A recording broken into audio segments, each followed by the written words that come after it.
Recently, indie co-op games have been blowing up. I'm talking 200,000 concurrent players within 24 hours of release. I'm talking $100 million in revenue. I'm talking 2 million copies sold in 9 days. But I think Peak is the first co-op game that I genuinely didn't enjoy. When I beat the game, this was pretty much my reaction. Thanks, this is the best day of my life. I'm killing myself tomorrow. And that's because there's no rewarding gameplay loop. Each time you beat the game, you just get the option to make the climb harder for yourself. The first time, fall damage is increased. The second, you get hungry faster, etc.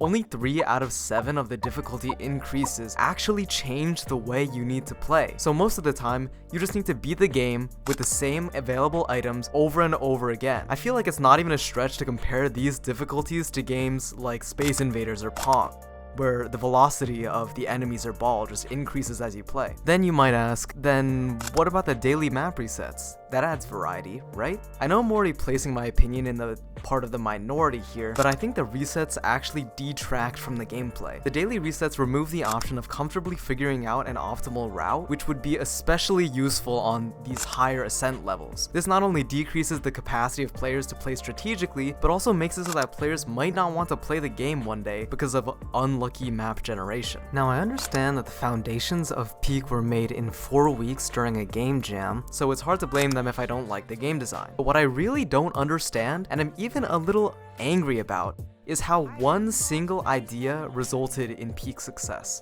Let me explain. 90% of the clips online are just people screaming and falling, which is why I think that the funny factor that propels games like Lethal Company and Repo is sort of dead in Peak. The game just farms you falling and screaming. And that is the one idea that I believe resulted in Peak's success. The idea of loud equals funny. And sure, it's true.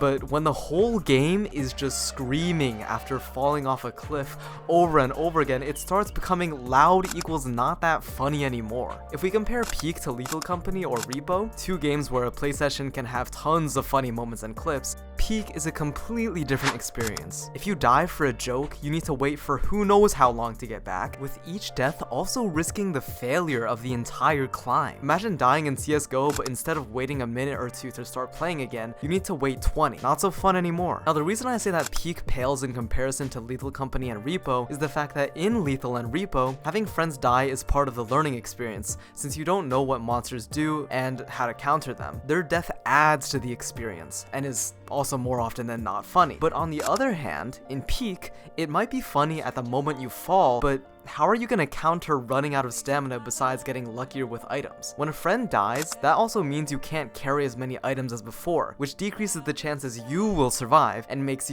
you lose out on a mystic item, which could end up sabotaging the entire climb. Now, I'm sure the devs will be working to add variety to the game through items and whatnot, but these are just my thoughts on Peak and why the social factor and game design just made it the first recent indie co-op game that I really didn't enjoy.